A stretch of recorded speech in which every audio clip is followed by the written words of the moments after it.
지금 그럼 첫 번째 주제 시작하겠습니다.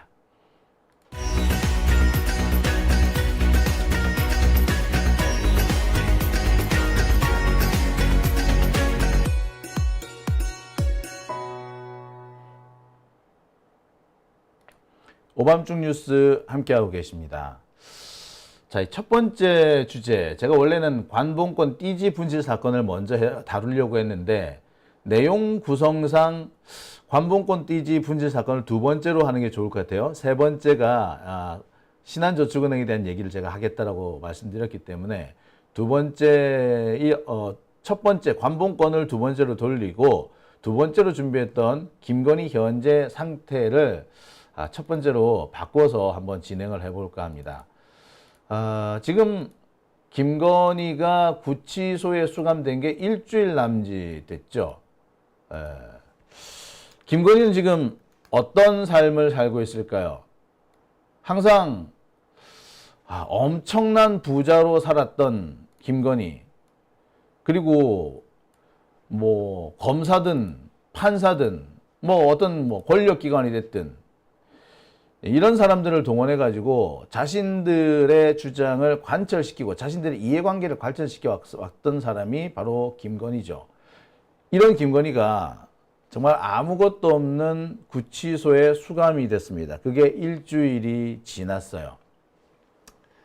지금 김건희는 어떤 심리 상태를 가지고 있을까요?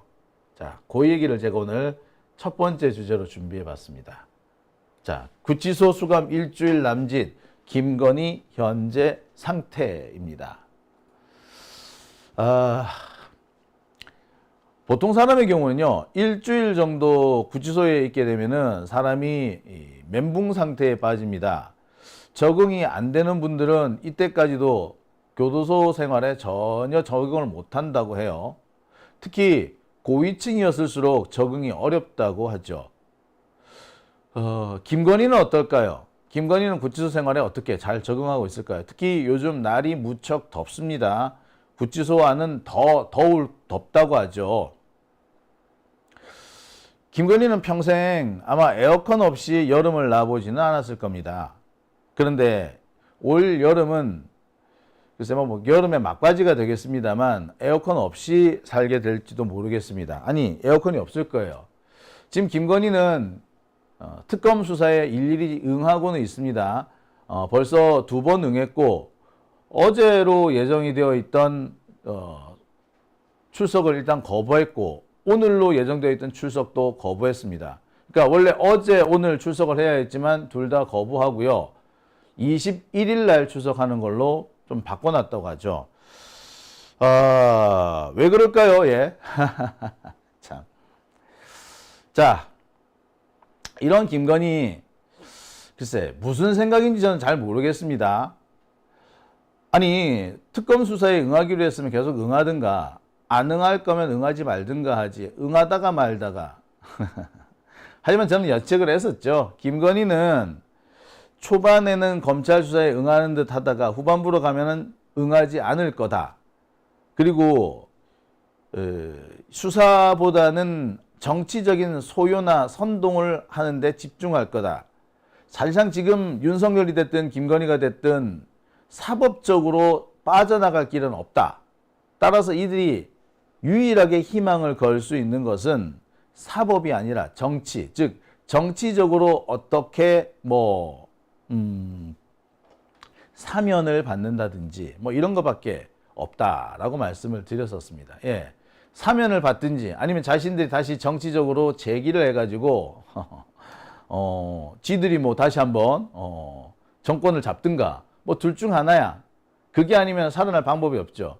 그러니까 재판이 됐든 수사가 됐든 거기에 응할 이유가 없는 겁니다. 응할 이유가 없으니까 당연히 안 하겠죠.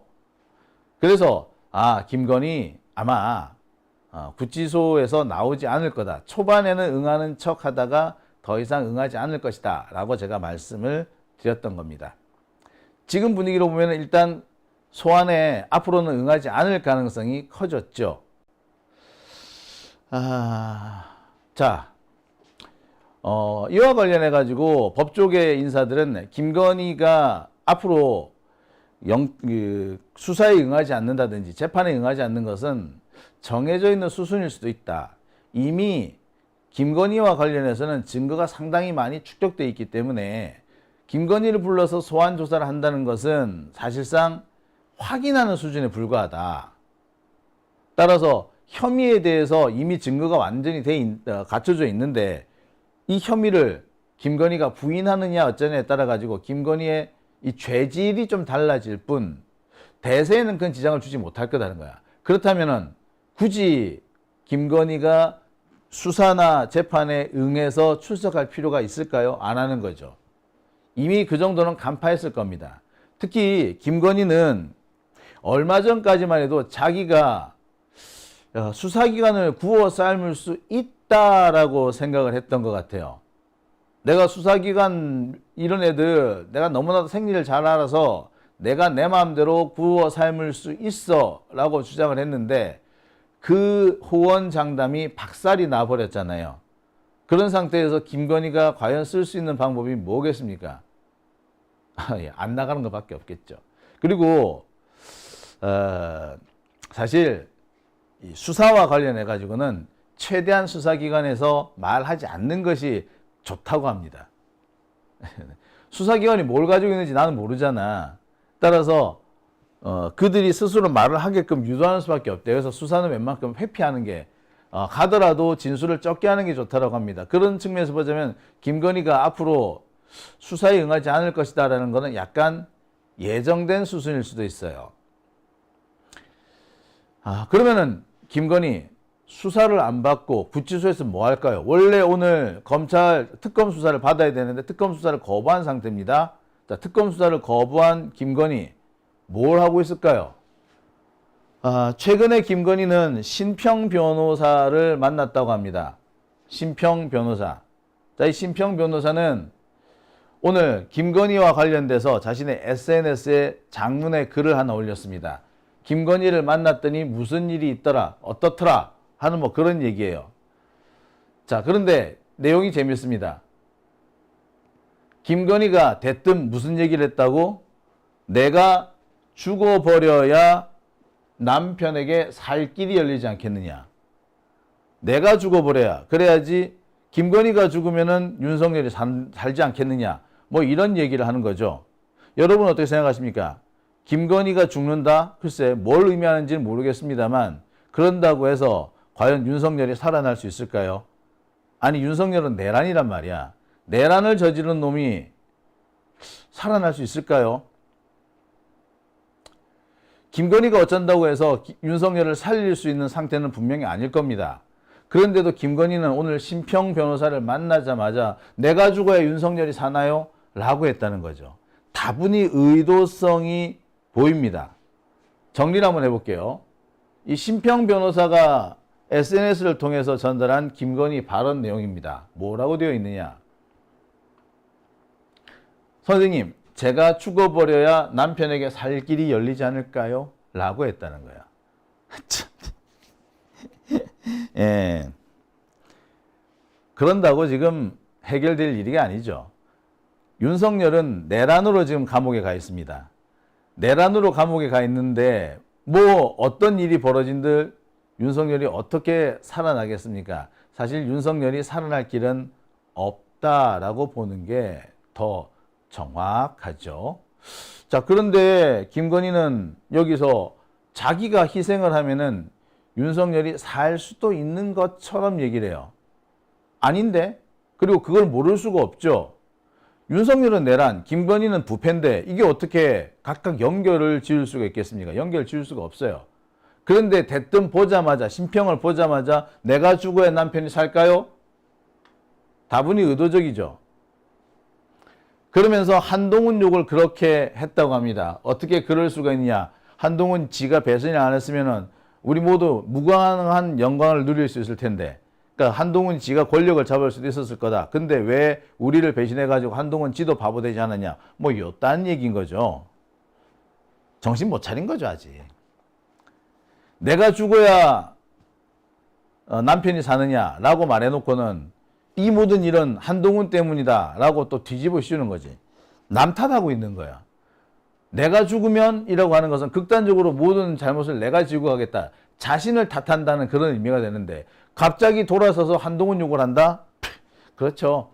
지금 김건희는 뭔가 자기 뜻대로 일이 되지 않는 것에 대해서 한탄 화풀이를 하고 있는 겁니다. 그러면서 야, 한동훈이 저 새끼 때문에 내가 일이 이렇게 꼬인 거야 라고 얘기를 하는 거죠.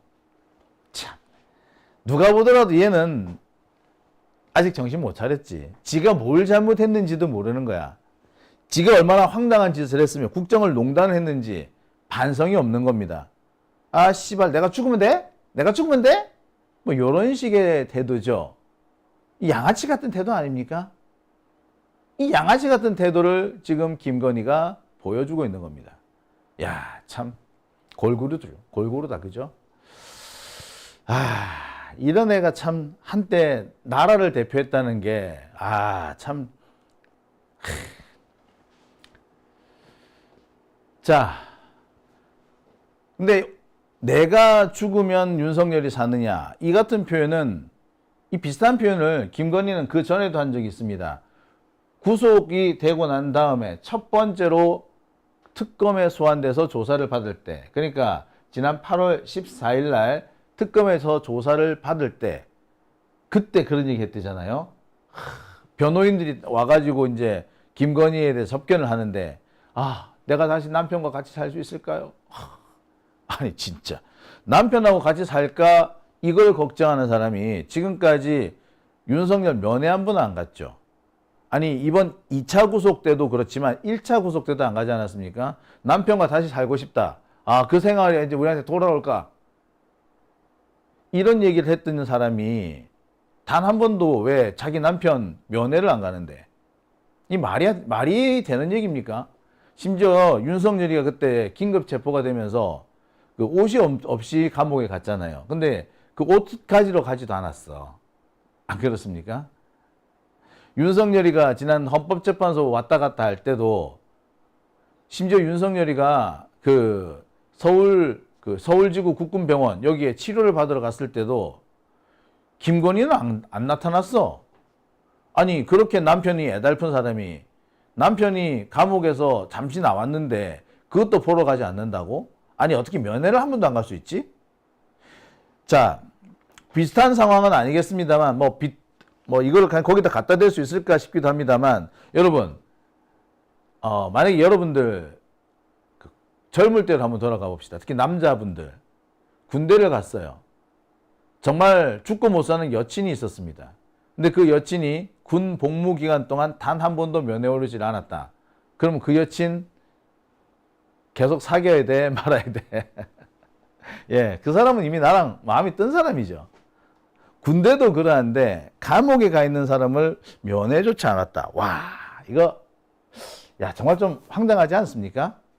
그래 놓고서는 내가 남편과 다시 살 수 있을까? 뭔데 얘? 예. 앞에서 내가 죽어야 되느냐? 남편과 같이 살 수 있을까? 이 두 가지는 감성을 건드리는 거죠. 한마디로 말해서 불쌍한 척 하는 겁니다. 측은함을 유도하는 거죠. 그래서 뭐 하겠다? 사람들의 감성적인 부분, 특히 윤석열 지지자들의 감성적인 부분을 건드리겠다는 거예요. 그래서 자기로부터 떨어지고 있는, 윤석열로부터 멀어져 가고 있는 이 지지자들 다시 되돌리겠다, 끌어모으겠다, 이런 의도가 아닌가 싶어요. 참. 이런 태도는 윤석열에게서도 발견됩니다. 윤석열은 뭐라고 그럽니까? 얘 변호사 구하기 힘들어서 너무 죽겠어. 우리 마누라도 조만간 특검 수사를 받게 될 건데 마누라 변호사도 지금 못 구하고 있어. 라고 어디서 얘기한다? 예. 구속영장 실질 심사를 할 때 직접 본인의 사정에 대해서 주장을 하는데, 예, 이때 그 얘기를 합니다. 여러분, 이게 말이 되나요? 저는 이게 상식적으로 이해가 안 갑니다.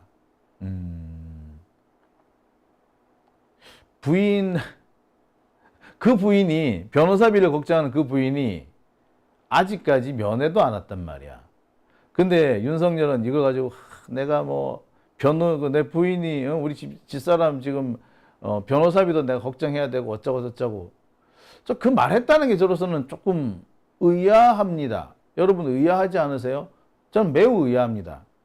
이 역시도 보면은 윤석열이 다른 사람들, 지지자들의 감정적인 부분, 감성을 건드리겠다는 거죠. 동정심을 유발하려는 겁니다. 그러니까 동정심 유발 작전은 윤석열도 김건희도 모두 쓰고 있는 전략인 셈입니다. 이들은 지금 뭐 하고 있다? 진짜. 아우, 와, 정말. 예, 참, 아우, 예. 참, 예. 그러니까 이들이 지금, 유일하게 승부를 걸 수 있는 건 뭐다? 그거지. 동정심이죠. 지지자가 됐든 판사가 됐든 동정심이죠. 근데 사실 이거 되게 뻔한 거예요. 뻔한 전략입니다.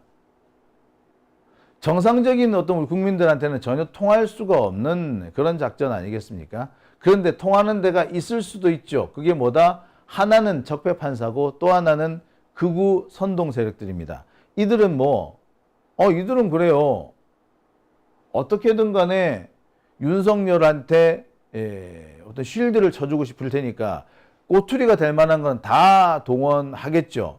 예, 바로 그건 겁니다. 즉, 지금 윤석열은 판사를 국민들을 상대로 뭘 하겠다는 것이 아니라 자기의 지지자들, 그리고 지기현 같은 적폐 판사들에게 읍소를 하는 겁니다. 그래야지 자신들이 살 수가 있다라고 보는 거죠. 근데 이 읍소 전략이라는 게 사실 이제 통하기가 좀 어려운 게 사실이죠. 읍소 지금 안 통합니다. 여러분들도 아시겠습니다만 읍소 통할 상황이 아니잖아요. 근데 지금 윤석열도 그렇고 김건희도 그렇고 읍소 전략을 하고 있습니다. 너무 뻔한데 이렇게 나올 수밖에 없는 이유가 있어요. 왜? 지금 윤석열도 그렇고 김건희도 그렇고 다른 수단이 없다는 거야. 읍소 외에 다른 수단을 현재 동원할 수가 없죠. 되는 게 하나도 없어. 심지어 윤석열, 김건희 변호인들 역시도 좀 말을 잘 안 듣는 그런 분위기입니다. 그러니까 지금 변호사들 역시도 보면은 그전에는 윤석열이나 김건희나 이런 사람들이 하는 얘기를 착착 들어주고 그쪽에 맞춰가지고 전략을 짜줬는데 요즘 같은 경우에는 오히려 윤석열을 이렇게 끌고 가려고 하는 거지. 정상적인 피의자라면은 변호인이 피고인이나 피의자를 이렇게 리드하는 게 정상입니다만 윤석열, 김건희의 경우는 그렇지 않았죠. 왜? 지들이 더 잘났었거든.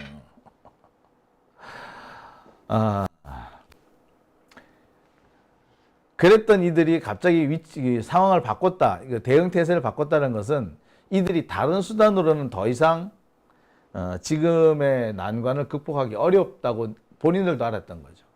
할 게 없어. 그게 뭐다? 이런 거 보고 무기력증 상태죠. 그러니까 이들이 무기력한 이 상황에서 쓸 수 있는 유일한 방법은 읍소밖에 없었던 겁니다. 그러니까 윤석열도 읍소, 김건희도 읍소. 혹시 외부에 자기 주장을 전달해 줄 수 있을 만한 사람이 나타나면, 그러니까 메신저로 쓸 만한 사람이 나타나면은 이렇게 읍소 전략에 기인한 발언들을 하는 거야. 이게 의도적이죠. 특히 이 무기력증은 김건희 쪽이 좀 심하다고 그래요. 김건희는 첫 번째 검찰 특검 조사를 받으러 갔을 때 그렇게 말을 많이 했다고 하지 않습니까? 자신의 입장을 충분히 설명을 했고 그런 기회 충분히 얻었던 모양입니다. 그래서 조사를 마치고 난 다음에 뭐라고 얘기를 했느냐? 자기가 조사 이번에 잘 받았다. 특검팀이 너무 내 말을 잘 들어주더라. 그래서 마치 자기가 이제 모든 의혹을 해명을 한 것처럼 그렇게 주장을 했어요. 아마 특검 쪽에서도 그렇게 좀 맞춰줬을 수도 있어요. 하지만 원래 검사가 그렇든 경찰이 그렇든 오히려 경찰이나 검찰이나 피의자나 사건 관계인들한테 약간 까칠할 때 그때 오히려 더 결론이 좋을 수도 있습니다. 엄청 잘 들어주는 척 하면서 뒤통수 때리는 수사기관 엄청 많거든요. 자, 그런데 김건희 그랬대지 않습니까? 내가 지금까지 뭐 여러 가지 문제가 있었지만 단 한 번도 감옥에 안 간 이유가 있는 뭔 줄 아느냐? 그럼 남들은 남편이 검사라서 그렇다고 하는데 아니다. 내가 이 검사들이나 수사기관 이 관계자들의 생리를 너무 잘 알기 때문에 내가 그래서 너무 말을 잘해서 대응을 잘해서 내가 지금까지 구속이 안 된 거다. 이렇게 주장을 했던 거야. 그런데 그 주장이 이번에 완전히 개박살이 난 거 아닙니까? 주변에서 김건희에 대해서 야, 쟤 순 개뻥이었구만, 허세였구만 이라고 서서히 떨어져 나가는 건 물론이고 김건희 스스로도 엄청 자괴감에 빠졌을 겁니다. 안 통하네. 내가 자신 있다고 생각했던 어떤 수단이 안 통할 때 사람들은 어떻게 됩니까? 네, 무기력증에 빠지는 거지. 더군다나 감옥에 갔잖아. 단순히 일이 안 된다가 아니라 일이 잘 안 돼가지고 잘 되는 줄 알았는데 일이 잘 안 돼가지고 지가 감옥까지 갔거든. 이 상태에서 처음 겪게 되는 정신 어떤 상태가 무기력이죠. 멘붕이라고 봐도 됩니다. 이런 상태에서 버틸 수 있는 유일한 선택지가 사실은 동정심 유발 읍소 작전인 거죠. 그러니까 윤석열과 김건희가 마치 짠 것처럼 똑같은 행태를 보이는 겁니다. 앞서서 말씀드렸습니다만 윤석열도 지금 현재 상태는 비슷해요. 윤석열이 그 영장실질심사 때 이렇게 얘기를 했다지 않습니까? 이 국무위원들도 나 배신하고 다 본인들 잘 길 찾아갔다. 그러는 과정에서 진실이 너무 많이 왜곡됐다. 라고 주장을 합니다. 그러면서 자꾸 남 탓을 해요. 보세요. 국무위원들도 나를 배신했다. 지금 자신이 저런 처지가 된 것은 국무위원들이 배신했기 때문이라고 주장하는 거죠. 남 탓이에요, 남 탓. 김건희가 한동훈을 이렇게 탓하는 것도 비슷한 맥락입니다. 둘 다 무기력증 상태라는 걸 반증하는 거죠. 할 수 있는 게 없어. 그러면 뭐다? 남 탓을 하거나 만만한 누구를 꼭 집어서 남 탓을 하거나 그리고 읍소를 하는 수밖에 없는 거죠.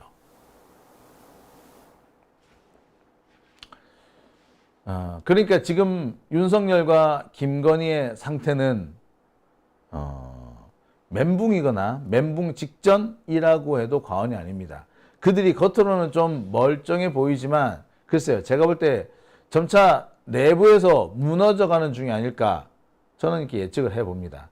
실제로 신평이 만난 김건희 글쎄 본인이 되게 충격받은 것 같다 그러죠. 몸무게가 37kg. 참네. 뼈밖에 안 남았다? 글쎄 뼈밖에 안 남은 정도는 아니던데. 뭐 그 사이에 살이 그렇게 쪽 빠졌나 보죠. 이 모두가 뭘 의미합니까? 예, 읍소 전략을 의미합니다. 읍소 전략을 하면서 한동훈 욕하고 예, 전형적인 무기력증 상태입니다. 너무나도 자신이 있었는데 자신이 있었던 그 일에서 완전히 뒤통수를 맞은 거잖아.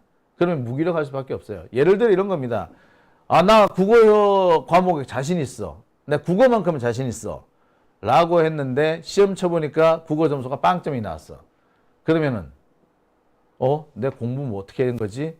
나 공부 뭐 하는 거야? 라고 하겠죠. 예. 자기도 모르게 무기력한 상태에 빠지게 됩니다. 그 상황이 지금 윤석열, 김건희의 상황이다. 라고 보시면 되는 거죠. 아마 지금쯤 김건희나 윤석열이나 무속인들 욕하고 있을지도 몰라요. 천공 이놈의 새끼가 말이야 뭐 어쩐다더니 건진 이놈의 새끼가 뭐 어쩌고저쩌고. 예. 그러니까 딱 이런 상태가 되면은 누군가 비난할 책임을 떠넘길 누군가를 찾죠. 예. 그 상황이라고 보시면 되겠습니다. 자, 한편 오늘 이 심평 변호사의 이 SNS 페이스북 글 중에는 조금 의아스러운 부분이 있었습니다. 바로 뭐죠? 예. 저도 이 부분을 보고 되게 놀랐는데요. 심평 변호사가 최근에 어떤 진보 진영의 기자하고 전화 통화를 했답니다. 유명한 진보 진영의 기자래요. 탐사 전문 기자라고 합니다. 그 사람이 심평한테 전화를 걸어와가지고 엄청나게 윤석열과 김건희를 걱정했다는 거야. 그러면서 교수님이 윤석열, 김건희 찾아가가지고 좀 위로 좀 해주시죠. 그랬다는 거야. 그래서 자기도 딱히 면회를 갈 생각이 뭐 많지는 않았는데 이렇게 부탁하는 사람도 있고 하니까 내가 한번 가봤다라고 얘기합니다. 여기서 등장하는 게 바로 진보 진영의 어떤 탐사보도 전문 기자라는 사람입니다. 자, 뭐라고 했는지 좀 짚어볼게요. 두 분이 저렇게 되고 나니 마음이 너무 안 됐어요. 윤 대통령은 어떻게든 정의로워지려고 부단히 노력한 사람 아니에요? 김 여사도 얼마나 마음이 따뜻한 사람입니까? 딱한 처지에 놓인 사람을 보면 그냥 지나치지 못하는 성미죠. 샤넬백 사건도 그렇게 도와주려고 하다가 말려든 것 아니겠습니까? 애초부터 말이 안 되는 줄리로 모함하여 그 괴롭힘을 당한 것은 또 어떻습니까? 두 분을 신 변호사님이 좀 도와주세요. 이번에 면회라도 좀 다녀와 주세요. 이걸 진보진영의 어떤 기자가 했대요. 이건 뭐 하는 새끼야 이거. 뭐 이런 새끼가 다 있어 이거. 이거 진보진영 맞아요? 진보 기자 맞아? 저는 이 얘기 듣고 되게 황당하고 기가 찼습니다. 진보진영의 기자가 이런 말 했다고? 참. 윤석열이가 정의로워지려고 했다고? 윤석열이가 정말 정의로워지려고 했습니까? 도대체 어떤 작자가 이런 말을 했을까요? 어떤 새끼가 이랬을까? 지금 속으로 좀 한 2명 정도가 사실 짚히는 사람이 있긴 합니다. 근데 제가 차마 말을 못 하겠어요. 자, 줄리가 예초부터 말이 안 되는 거다. 왜 말이 안 된다고 하죠? 자, 그러면서 이 기자가 자기를 이렇게 얘기했답니다. 심평 변호사가 이 기자의 말을 듣고 좀 짜증을 냈던 모양이에요. 아니 너 말이야, 언론 보도를 통해 가지고 그렇게 김건희 까더니 이제 와서 왜 이딴 소리를 하냐?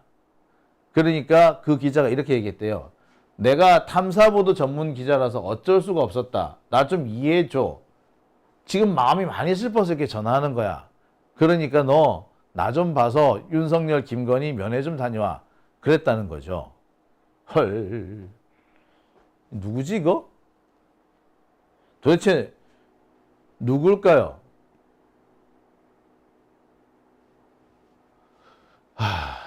심평은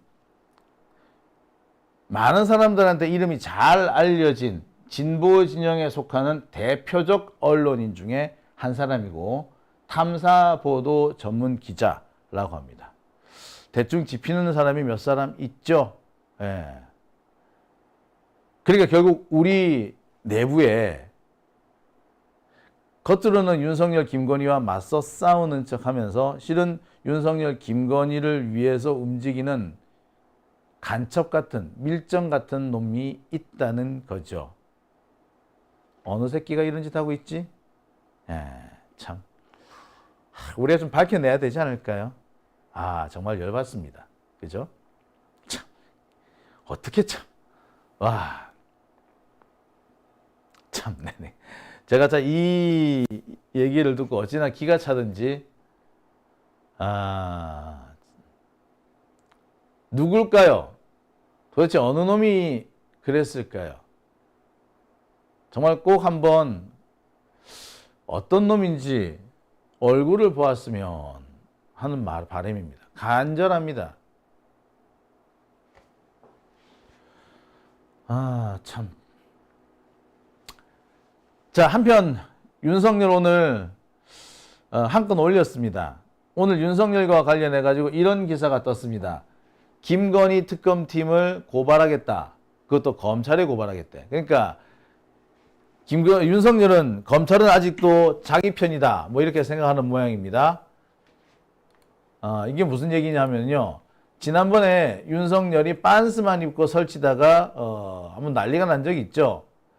바로 그때 동원이 됐던 특검팀 이 특검팀을 독직 폭행으로 고발하겠다는 겁니다. 구치소 내에서 체포영장을 집행하는 과정에서 무리가 있었고 그 과정에서 자기가 다쳤거나 맞았다 이 얘기인 겁니다. 집행 시도가 2차례 진행이 됐죠. 뭐 그 과정에서 윤석열이 의자에서 떨어졌네 어쩌네 뭐 그런 얘기를 하던데 자 그런 내용들을 포함시킨 것으로 보입니다. 참, 정신 못 차렸다 그죠?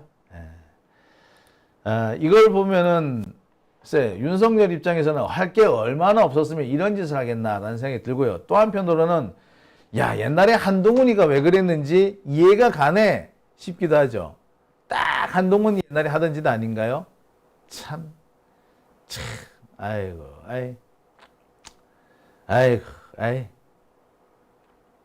참, 참 나라 꼴이 부끄럽습니다. 자, 오밤중 뉴스 함께하고 계신 지금 시각 12시 10분 지나고 있습니다.